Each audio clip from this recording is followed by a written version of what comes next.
Hello and welcome to Bookish and Unbalanced, the podcast that talks all about the good, the bad, the ugly, and the beautiful of mental health in the queer book community. I'm Katie Trapp. I'm Adrienne J. Smith. And I'm Amy Spencer. We all have a state of mental health and neglect talking about it, or worse yet, we're ashamed to talk about it. Let's break that stigma. Today, it's just us three, and we'll be talking about finding your community, particularly from the author's perspective. So we'll start with just a catch up. What is new in your world? Life-wise, not book-wise. What is new in your world? Ames, you can go first. I apparently can't tell the time. Wait, that's new? That's not, it's a new revelation, because an hour and a half ago I thought I could tell the time. Turns out I was wrong. I don't know. I can't even think what I've done like yesterday, let alone since we last did this. Something exciting must have happened, but I don't know. You've been home a lot with sick kids, so. You did go to that true, park place with the art. The sculpture park. Oh, the sculpture park, which was very highly sophisticated. As the kids lost a boot in the middle of a muddy puddle and then fell over in another one and then ran through the car park because we borrowed my in-laws' car and we got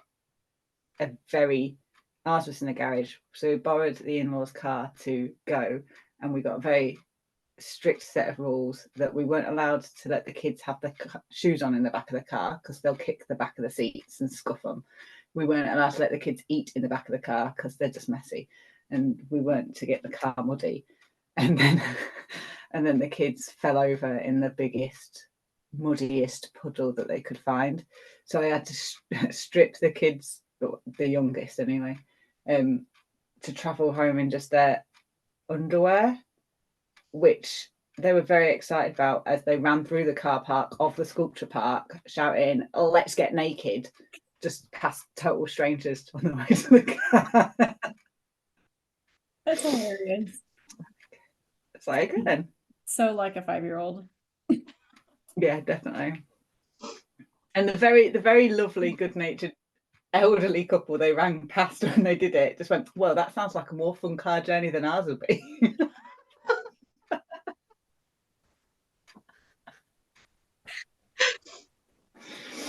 What's up, Katie, with you? Well, spring is in like full bloom here in Kentucky. So this weekend, my wife and I realized how out of shape we were because we cleaned up the garden from last year, like the vegetable garden, not like flower garden. And we mowed the lawn and weed eated and felt like we were dying by the time we got back into the house. So that was a fun experience. But we got it done. Didn't you repot a bunch of stuff too? Yeah, we repotted some indoor plants. A snake plant that my best friend, when he moved to Maine, he left with me. It's just this tiny little thing, and it has now taken over 3 pots. It just keeps growing and growing and growing. At this point, I feel like he should send me like potting soil every year as like child support. It's getting ridiculous. And occasionally he'll go,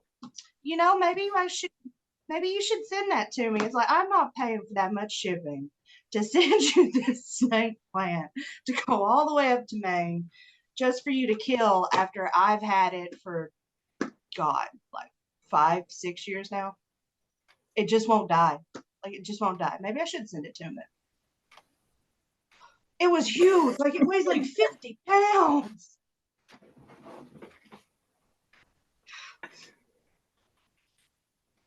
That was my rant. It's a fun rant. Well, What about you? In my world, our fish died a very slow death. It took about 4 days. And on the last day, I thought it was going to turn around and I thought it was going to make it. And then like it just suddenly died. So we had a burial and my spouse buried it in my garden bed.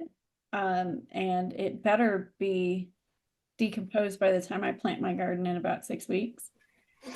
Because if I'm digging around in my garden and I find this fish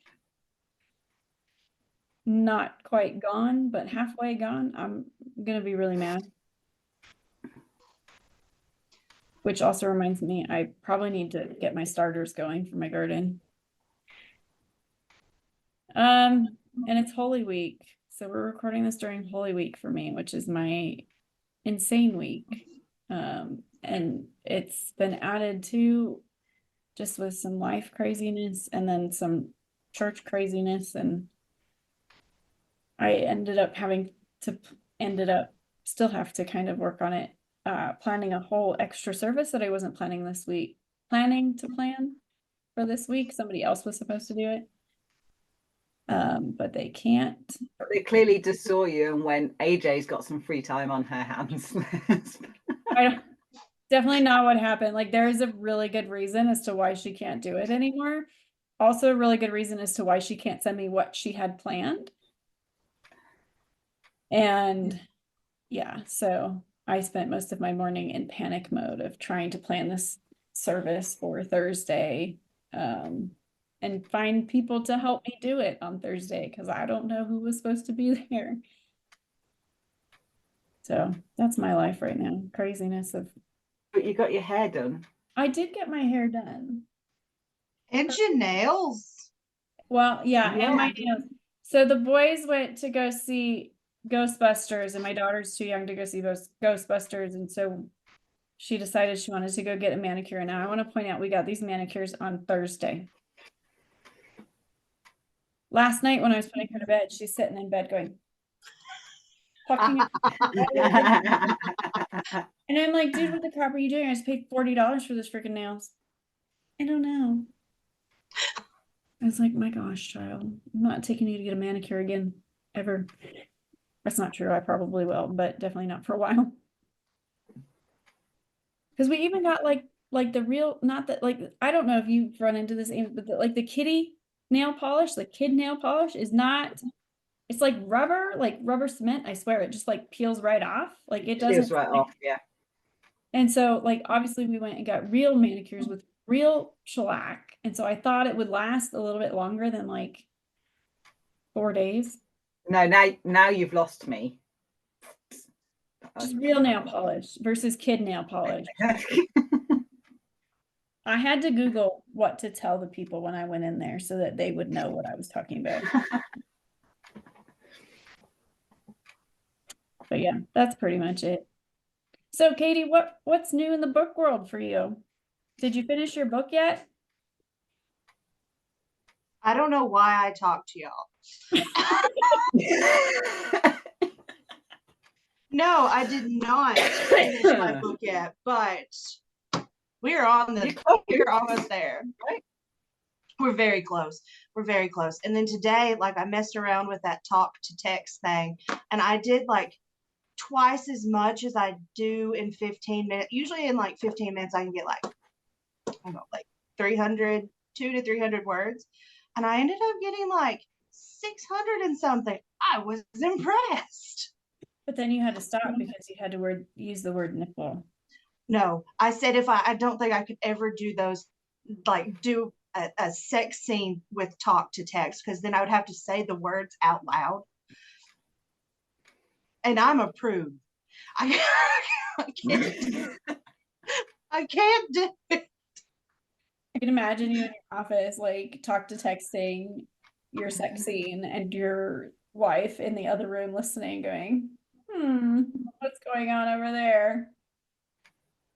I reckon that Katie would just do like all the sentence would just like carry on, and then when we got to certain words, she'd like whisper it. So it would just pick up like it would just duck out now and then, like it wouldn't quite pick up the words which it needed to pick up.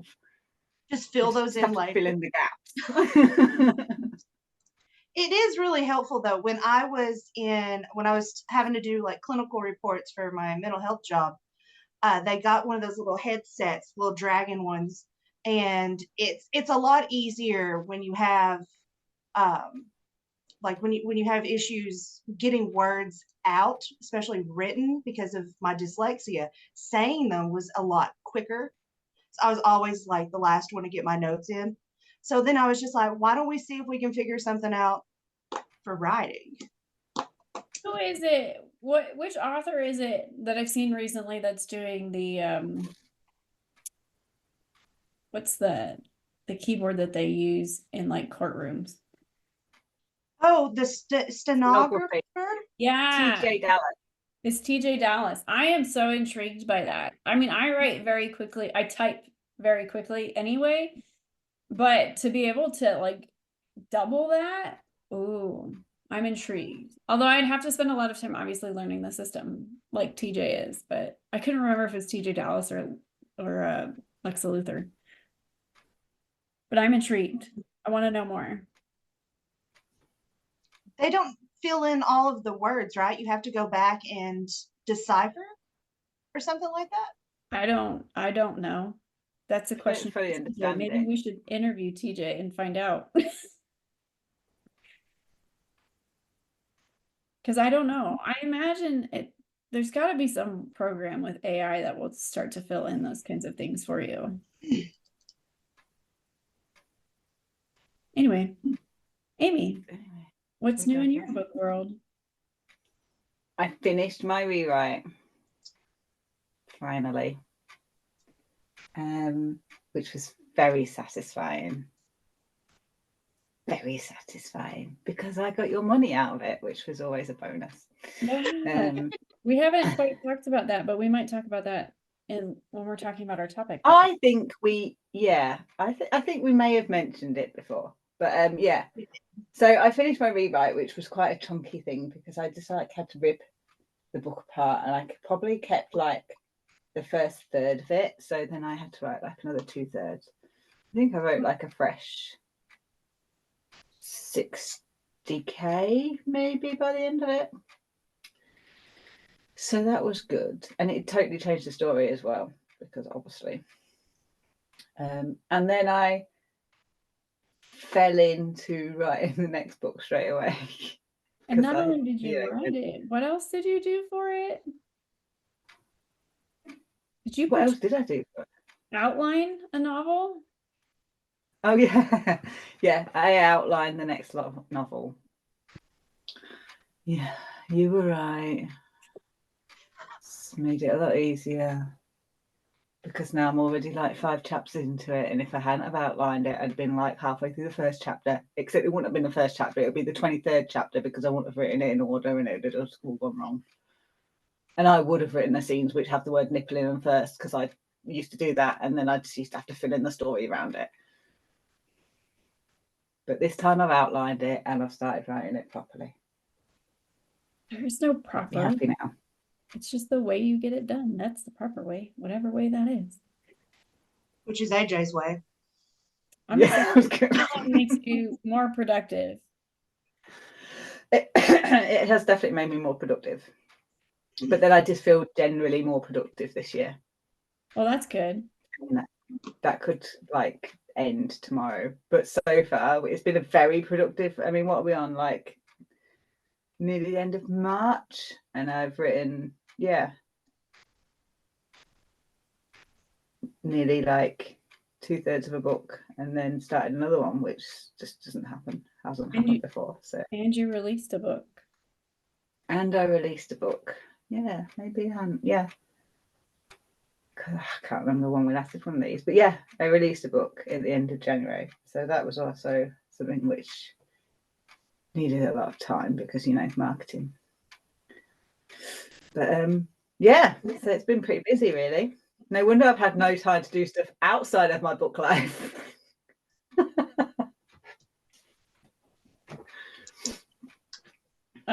Well, I am still chugging my way through Follow My Lead. This is the book that is taking me a long time to write. I started it in January and I'm still working on it, which is unusual for me. But I released a book in January. I released a book in February that did really well. I released My Boss's Stalker. And I think it did really well was maybe a bit of an understatement, wasn't it? no, Really. it did pretty Did well. you get? Was it a bestseller? It depends on your definition of bestseller. It was #1 in the lesbian. It was #1, That and was it the had that little definition tag of on it best. that says that qualify. Well, there are some people that only count like the top 100 in the whole Amazon store as bestseller. Well, neither of them are in this Zoom call, so. But yeah, and I've released, I don't know how many audiobooks. I'm in like audiobook releasing hell, which reminds me, I have one releasing next week. Yeah, I released one in January, one in March, and then I'm releasing 3 in April. And I am not prepared for that to happen. I'm woefully unprepared for that to happen. Follow My Lead also doesn't release until like August, so I'm not really feeling the pressure yet to finish it. That's where I'm at. So, shall we talk about our topic today? Yes.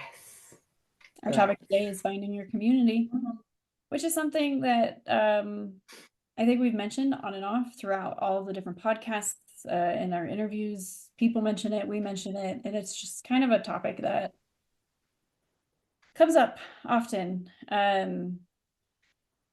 So what is it that you guys think about finding a community that's so important? And again, we're specifically talking about the author world, but it can be, the topic can be converted into other places in our lives as well. In other words, I have to go make the mom friends.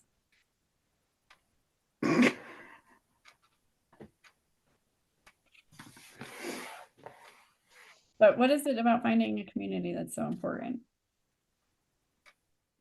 Okay, I think in the author, I think writing as in general can be really lonely and isolating. And I don't know, like just the light and day difference between finding, well, a community, finding writing friends and people to talk to is just so much more, enriching. Like before I had people that I would talk to about it, it was just like, am I doing this right? Do I really want to do this? You didn't like have people to talk to. Like I can talk to my wife all day long about I'm struggling with this or that, and she's gonna, provide feedback, but it's not going to be something that she's going to be able to relate to. Yeah, I think they just don't, there's a verbiage that comes with being an author, right? There's a language that comes with it. And I think people not in the author sphere don't know that language. And so sometimes it's really hard to translate things to spouses and friends. Like I remember having probably like a 3-year argument with my husband where I just kept talking about writing time and like how I needed to spend time doing writing. And I was just kind of catching everything that I do under that term writing. Whereas he would then go, why are you on Facebook if you're writing? And I'm like, well, because I'm doing marketing and promoting and I'm talking to people in my genre so that I can make connections so that I can do more marketing and promoting. He's like, but that's not writing. And I'm like, but it is. It is. And so there was just like this miscommunication of understanding of words. And so it's really hard to talk to somebody outside of essentially the community because they just don't understand. Like when I say, well, I'm having an issue with KDP and the upload and the Sorry, I thought you were about to say you were having an issue with Katie then, and I was like, well, this is gonna This is going to get interesting. Okay, let's talk about our community. I've got an issue with Katie. No, KDP and trying to decide whether or not to go wide or stay exclusive. And that to my husband means absolutely nothing. But I think it's important to have community because it's motivating, right? It's encouraging to see what other people are doing, what you can do that they're doing, what you cannot do that they're doing, depending on whatever they're doing. But just to have somebody else to talk to so that I can complain and whine when I don't want to write my sex scenes. And I continue to put them off, or I can send a message and say, check back with me in 30 minutes and make sure that I'm actually doing what I said I was going to do, because I will very likely put it off if I don't. Or even just to be able to message people and say, hey, I would really like to do some Zoom sprints right now. Are you available to hop on Zoom and do some work? Yeah, I think those are just having people that you can drop in with and unload or ask advice for, or the sprints out of nowhere. It kind of just changes your day because it can get you back into the mindset, or like you said, motivate.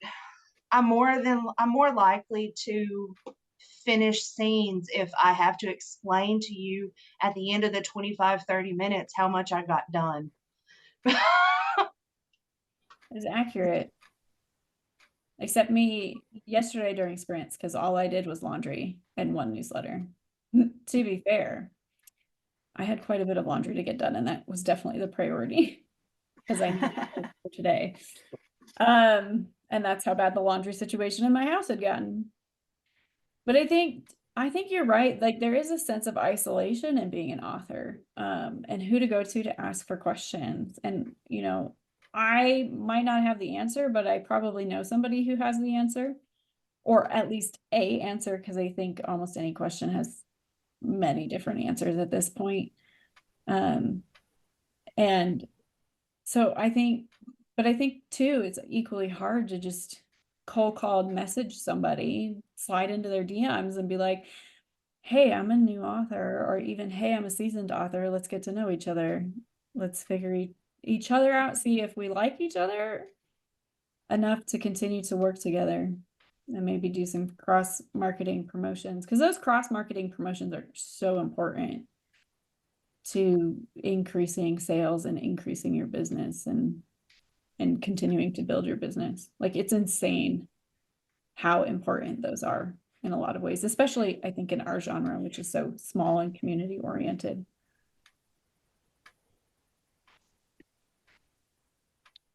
Do you want to mention what we did to motivate ourselves in the months of January, February, and March? Because we have not mentioned it on the podcast, from my understanding, from my recollection. And it's the first time I've ever done something like that. I've never done anything like that either. No, neither have I. And it worked out very well. I mean, it did. That's because Amy won. But essentially, it was motivating. The three of us made a bet. We made a bet that we could finish what we said we were going to finish in a predetermined amount of time. So it was the end of January that we made the bet, and we decided on 8 weeks. So March 17th was the end of that. And whoever finished what they said they were going to finish first won. Katie said she was going to finish her book, and the first draft. The first draft, yes. The first draft of your book, yeah.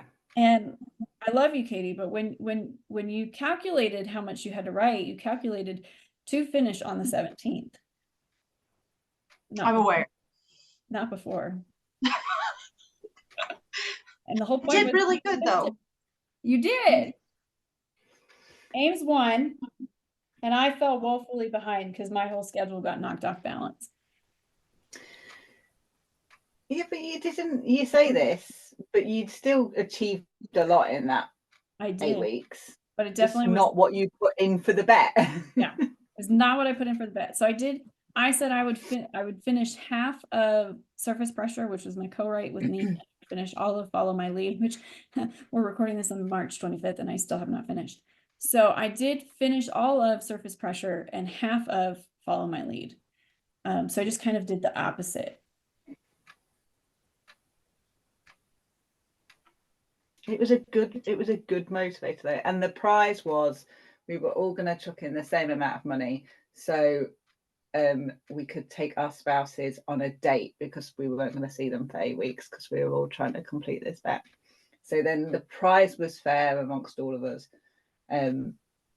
but yeah, it was good. It was a good motivator, and for once I did not get nagged at for spending far too long in my office on my own and ignoring them all evening.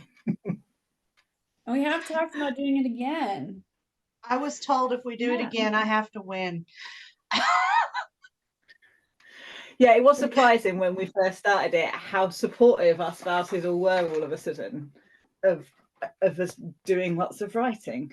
Yeah, and that's not to say that we have unsupportive spouses, but they also have the desire to spend time with us, which I can't blame them for. Like, they did marry us for a reason.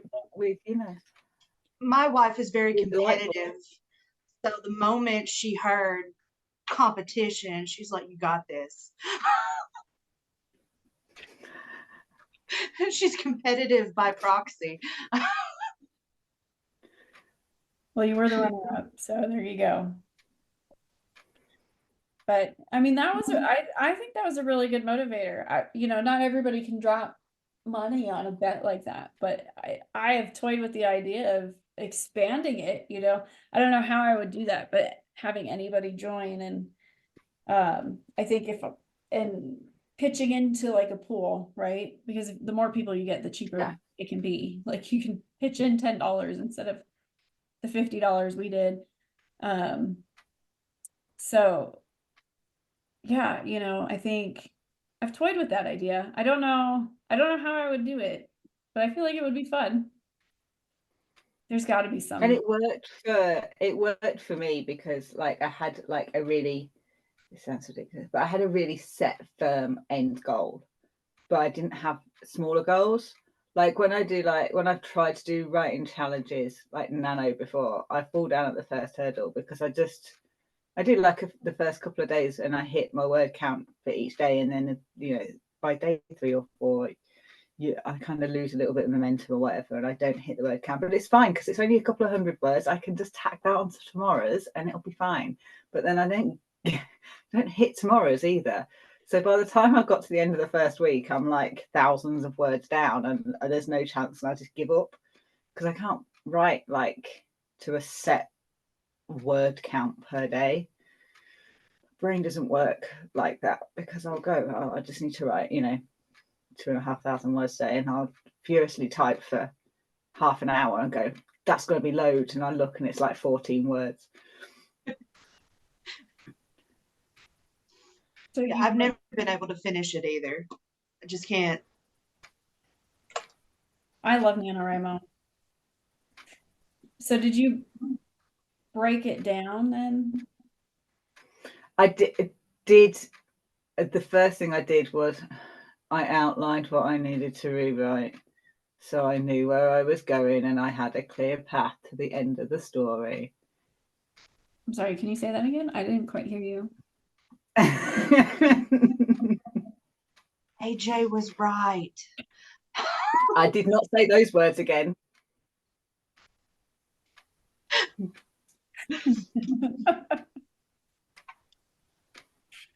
How do you guys find writing community, like in your community, like regionally where you're located?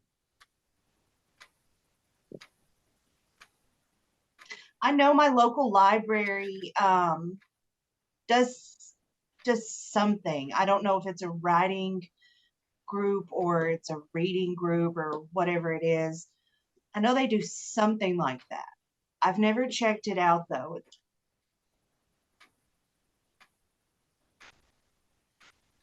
No, I don't know. I think there's stuff that goes on, but I haven't checked anything out. And I also feel that it's very,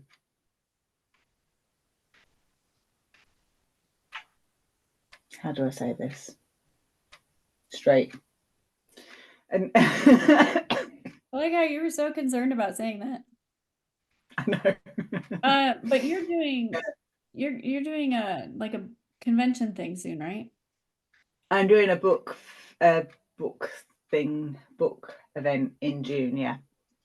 But it's literally called Queer the Shelves, so there's no confusion about what Yeah. our target audience is. That's local community.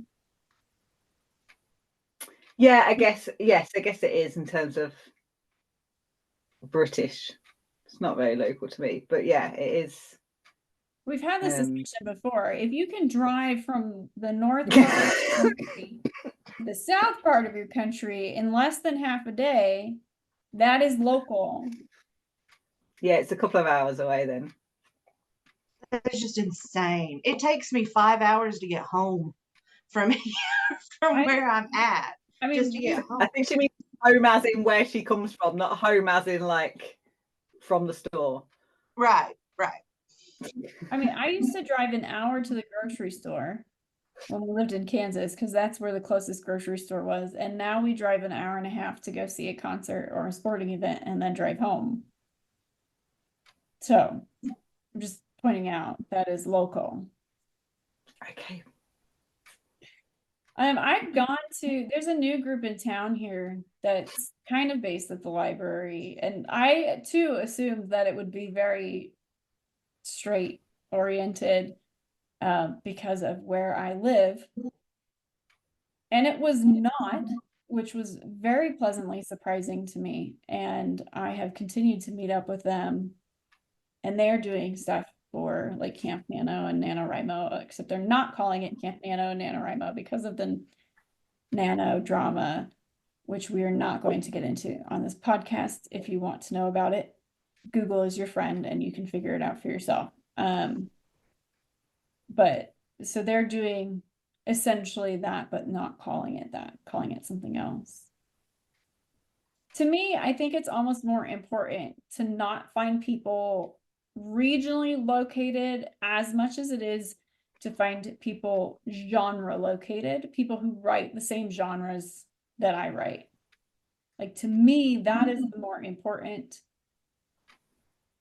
community building and networking than finding people in my town that write.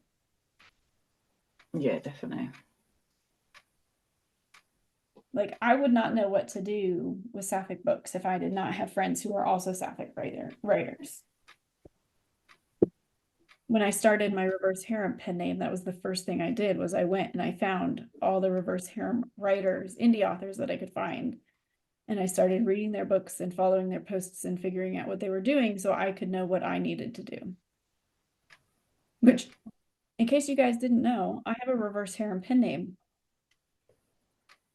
They know now. They know now. But yes, I have multiple pen names. But that's, I mean, that's so important. Again, because of that cross-marketing promotion thing. You know, finding the right Facebook groups, finding the people to connect with so that you can end up in their newsletters, finding the people that are doing something that is working really well so you can mimic it with your own spin and own branding on it. Yeah, that's like what I think I mentioned it, a week or two ago about how I did an indie sale for Christmas, I think. And it was just a bunch of indie authors from every genre, like all over the place. And there was a button where you could click queer rep, but queer rep was listed as just about anybody in the books that could be conceived as queer. So when you go into search, you got a lot of books, but it wasn't so narrowed down that like you couldn't find exactly what you were looking for. And I drowned out with all of this other like more mainstream books. So I didn't do nearly as well as I would if I did say the I Heart Sapphic sales, which you know what you're getting when you go to their sales page. But when I did the broad one, it really wasn't worth my time at all. Yeah, it's the same concept with BookBub, right? Like I've had a couple BookBub deals. They've been worth it in terms of I made my money back. It didn't cost me money. But most of the readers for the BookBub LGBTQ category are readers. And being a Sapphic author, my book stands out as abnormal to them. And I think there's far more crossover now than there used to be. And I love that there is. But it does make me question, like, is it worth it to continue with those? And then when you go to stack deals, right? If you go to Written Word Media and you go to like Free Booksy and Red Feather, I think is the other one, or Red Romance, something like that, and you add in all of those, like you have to look at how much you'll get based on that in terms of marketing. But also for me, like there's things that Sapphic authors do that authors don't, or that heteronormative authors don't, because it works in our genre and it doesn't work in their genre. And those things are really important to know, which is why I need to know the authors I'm working with.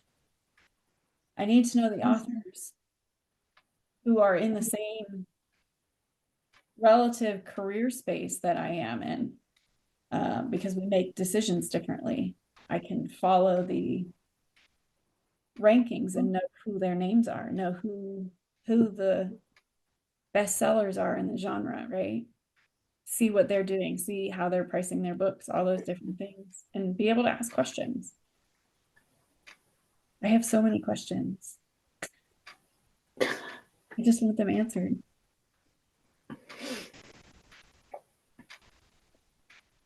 So what happens when the community changes, though?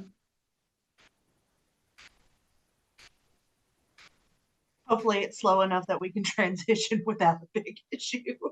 I mean, I'm just looking at the Sapphic book world, like, and it has exploded in the last year, and I anticipate it's going to continue to explode for a while, which I'm excited for. Yeah, I think it's fun to watch. Like people will come in and request certain types of books, and there's only like 2 or 3, and then the next thing you know, like in the last, like, I don't know, like 9 months, there's just been an explosion, it seems like, of like dark Sapphic romances out of nowhere. And they're like, the people used to only be able to recommend just a few, but now it's kind of like there's just lists of them. And I think that's been fun to watch, to see it grow that quickly. But even within the author world, right? It's getting to know new authors, being supportive of new authors. You know, I've been publishing the longest of the 3 of us, right? Oh yeah. So I love the fact she asked that like she didn't know the answer. Like we needed to confirm that. You know, so I started publishing 11 years ago this month. I can math. But I took 4 to 5 years off, and when I came back, it was a completely different world. Like the authors were different, the players were different. The people who I knew were players before were no longer players, or if they did, they were now at the top.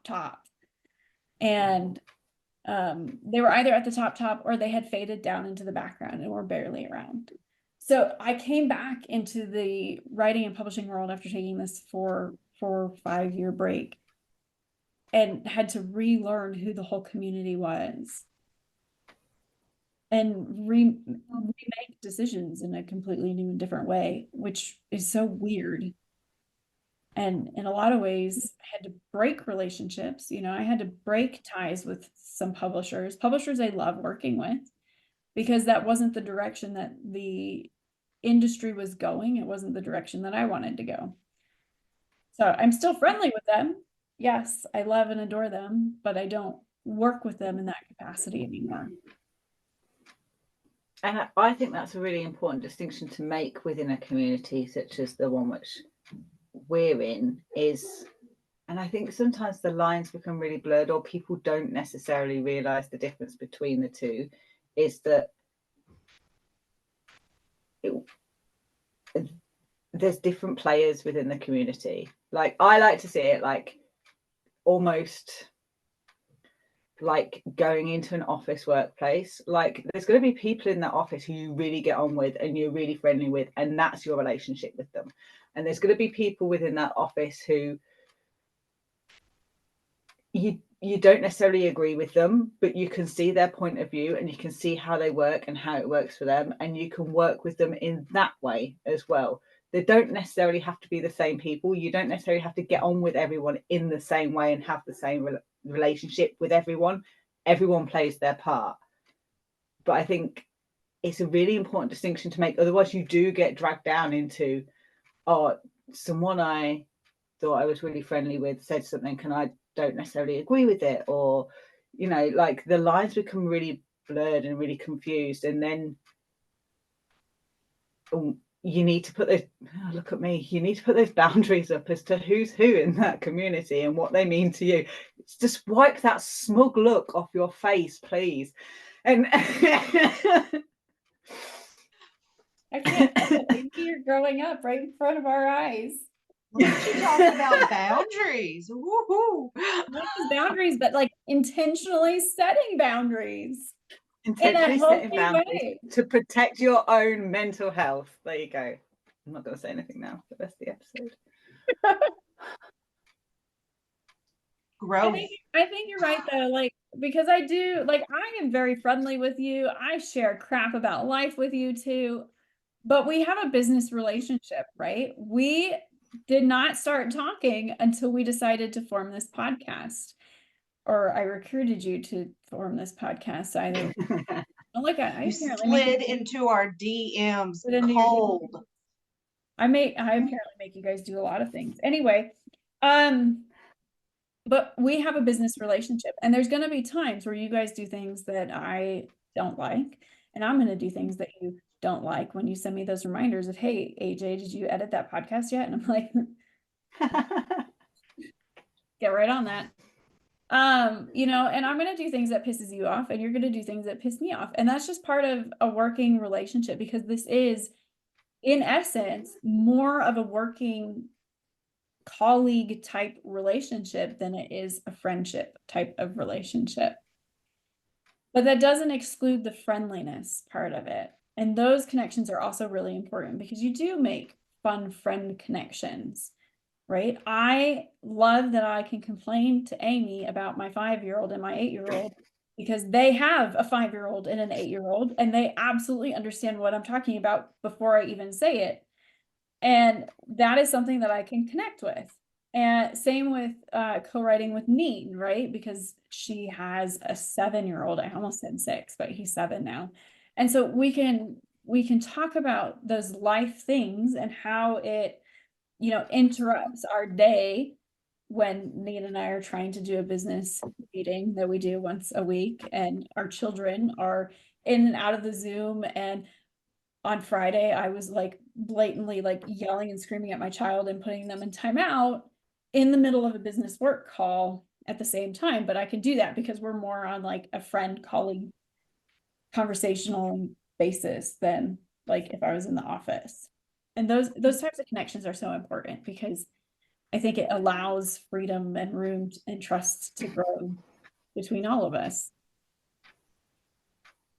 Like when Amy and I got really freaked out because Katie wasn't in the messenger, and it was like 10 a.m. and we're like, where the crap is Katie? She's usually here like 3 hours ago. And we're like, she must be sick. And sure enough, like 3 hours later, Katie pops up and she's like, I have the worst migraine on the planet. I woke up and I went back to sleep.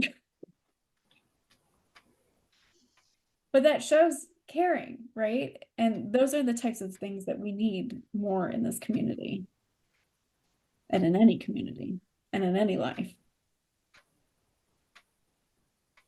Right.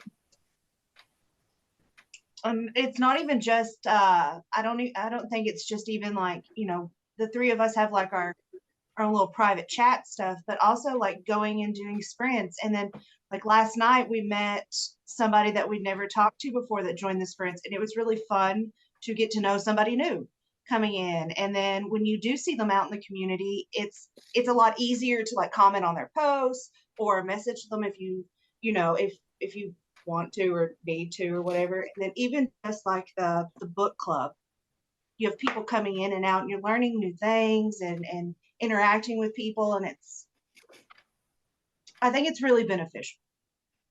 And it's really good. Like I usually leave those kinds of moments feeling good, not bogged down or, stressed or whatever. That's good to know, considering I plan most of those events. So thank you for telling me that. Let's just build AJ up episode, isn't it? But here's the real question. What do we do about those toxic influences within our community? Talking about AJ forcing people to do outlines at all. I going with my second thought, I think a lot of times those kinds of moments are teachable to like I see people do things that I wouldn't do because I can see how it goes for them, or I can see how it makes me feel how the people talk. Like if somebody were to go on their page and they just start dogging their readers for this or that, it's like I wouldn't want to do that. And I see what they're doing, and I'm not going to mimic that kind of behavior, because it doesn't make me feel good as a reader, and it doesn't make me feel good as an author. And I think it is toxic, but it's also a teaching moment. For sure. I think too, some of it comes down to with your mentality about what you're doing, right? So I am very business minded. This is a business for me. I think about it as a business. And there are other authors who don't do that. They think about it more as like a platform or just something to do for fun and a way to meet people. And I think those people are willing to walk the line a bit more than, say, me. Whereas even within business relationships, I'm more willing to walk certain lines than other authors, right? You said, like Katie, you said you were a prude earlier, whereas I'm sitting here going, my newsletter, like 3 ago, the title of my newsletter was My Pussy Ate My Cooter, or tried to eat my cooter, and referring to my cat and my turtles. But that's not something you would ever put in a newsletter subject line, right? Like I cannot see you ever doing that, because that's a line I'm willing to walk that you're not willing to walk. It's not really toxic. It can get toxic, but that example is not toxic. There are other toxic people in our community, and I think the more toxic they get, the more they start to get pushed out, right? We don't talk to them, we don't include them in the group promos. I think there's a lot that goes on behind the face of social media in terms of kind of navigating some of that. And that sounds like gossip, and it is to on one extent, and on the other extent it's not, because it is almost author beware. It's you need to not be involved with this person because they can drag you down this toxic hole of crap, and you can end up in their toxic hole of crap with them, which is not something you want to do. Yeah, I learned that fairly early on, that I didn't really want to associate with people who were continuously negative and had no issues with just making people feel like crap. That's that. I don't like people like that. I don't want my name associated with people who are continuously negative. I am not a continuously negative person. I don't want to be around people like that. Not to say I don't complain to y'all. But complaining. No, but you are the sunniest of the three. Like, let's face it, you are the sunshine of the group. Thank you. Welcome. Yes, with the sunshine on her face and a smile. And the rainbow dots in your office. Yes, the rainbow dots in your office. Y'all made fun of me for that. I think it's lovely. Let's not pretend that was sweet. It was quintessentially Katie. That's what it was. And we even got pictures of the rainbow dots. You did. How do y'all decide, like, like whenever there's like a controversial post or people are hopping in on giving their opinions, how do you decide where that line is? Because there have been times where I've wanted to comment so bad,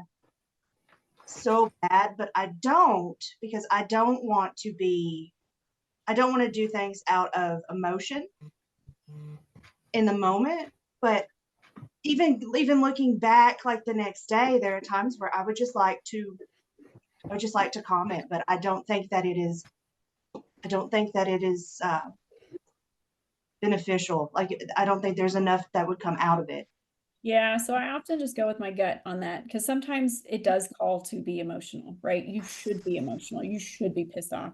There was a post a while back trying to determine whether or not an author was bisexual. And this, of course, is my thing because I am a bisexual author and I get crapped on for being a bisexual author in a relationship and married to a man frequently.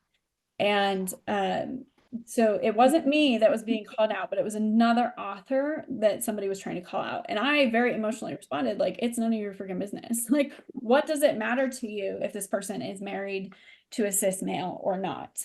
It does not affect the story. And I very emotionally, but also clearly wrote out a response to that because I'm also very tired of seeing those types of things and those types of conversations. You know, and I'll also say things like when we had the what are we calling it? The catfisher earlier Yeah. mid last year Here, that I was decently heavily involved in. Like, it was really hard for me to write up my blog post about everything, and I probably wrote it and rewrote it 6 or 7 times. I sent it to I know I sent it to Jay and TV Markinson and Miranda McLeod before, and I think a couple other people before I officially posted it, just to kind of get their opinion and make sure that it was clear that it was emotional, because you need the emotion in that needs to be called out emotionally, and the emotional damage that's being done by those behaviors. But it also needs to be clear and precise as to what happened that was wrong. And this is where community comes in, right? Having those people to be like, hey, I need you to read this because I know I'm over emotional. Can you read it before I hit the submit or the send button? Those things are really important, but also toxic and toxicity needs to be called out, and it needs to be dealt with in a manner that is reasonable. Although I kind of feel like we failed a bit on the catfishing thing. That's a different story. I wish there was more done on that, but I don't know what more could have been done. So, and also, you know, talking about people in your region, since we don't live very far from each other. But I think, you know, I think emotion is warranted in a lot of those cases. I think if you're just responding to tick people off and to get into an argument, that's where I would absolutely not do. Or things that I know are going to be heavily controversial, that are going to divide rather than seek to explain another point of view. And I try to be really careful in how I word things, so that people understand that this really is just my opinion and that I'm seeking to explain it, whatever that opinion is. I don't typically post a ton of controversial stuff, but I do that in my day job too all the time, pushing people's boundaries to help them think about things. Maybe not boundaries, but pushing people to think and challenge them to think in different ways. I try not to. I try not to for a number of reasons. Firstly, I don't necessarily always see it. I think it depends on who makes, you know, the post or the comment or, you know, whatever it is. Sometimes it's just not my place to say anything. I could say something, but I would be saying it for the sake of saying it. And I think when you're doing that for the sake of, you know, making a comment or making a post or, you know, putting your name to something for just to say you've done it, then the reasons behind it aren't what they should be. And I think you also then can kind of get yourself into trouble when you don't necessarily need to. I also don't necessarily post because I do struggle, and I do worry that I would not necessarily word things in the way that would adequately get my point across, because I think that's one of the main problems with being in a community which is very virtual and, from the other side of a screen. It makes it really easy to not have accountability for your words. And it makes it really easy to also be misconstrued in what you mean. And usually the things which get me really, really angry and make me want to, or, really emotional and make me want to say something, I won't do straight away, because I will do something which is overly emotional and won't necessarily, convey what I think or feel very well. So I'll take a moment to go back. And by the time I've gone back, then it's probably already been said by someone else. And then I've reached a point where I go, well, there's, a million comments on this already. So really, I don't need to say anything. And then I feel like, and I know that makes me sound like I'm very kind of, sitting back and watching and not wanting to rock the boat. If there's something important that I need to say, then I'd say it in my own way. I'd write a book about it.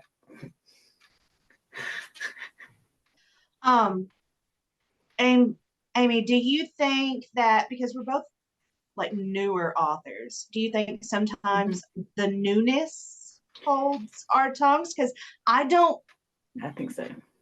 I don't want to, I'm still so new. You don't want to shoot yourself in the foot. Yeah. Yeah, I think so. And I also think, maybe not as consciously as AJ does, but I do also think sometimes, I'll see something and I'll have a reaction to it, but really what's an almost business-like kind of removed kind of, approach to it. In reality, what is going to be the benefit of me doing something right now? Do you know what I mean? Or saying something. Do you know what I mean? Weighing up all the pros and cons, the weight of what I would say, what it would mean, would it have any impact? Would it, who's it being said to? What's it about? I think sometimes you do have to look at stuff that way. It's not to say that again, that if there was a toxic situation or someone needed to be called out or something needed to be said, that it wouldn't get said. I just think sometimes it's not always the right time. You don't have to say something on every single occasion. Right. Correct. And the catfishing is a perfect example of that, because I knew months before it came out, and I didn't say anything because I didn't know how deep everything went. I didn't know the extent to the lies. I just knew that person wrote also under this name, and that's all I knew. But this is also why those conversations behind the screen of social media are really important, because without those, and without knowing who to talk to and who was also asking questions, that toxicity never would have been dealt with, and it never would have come out. But had it come out when I found out about it, it probably would not have made a big splash, because nobody would have even known who the person was.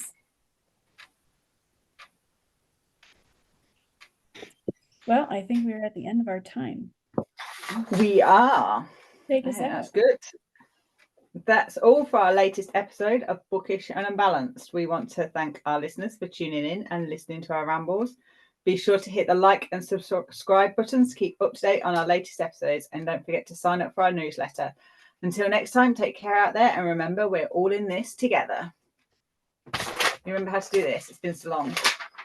I think I've just given myself a paper cut. Your nose? Yeah, I hit my nose. It's fine.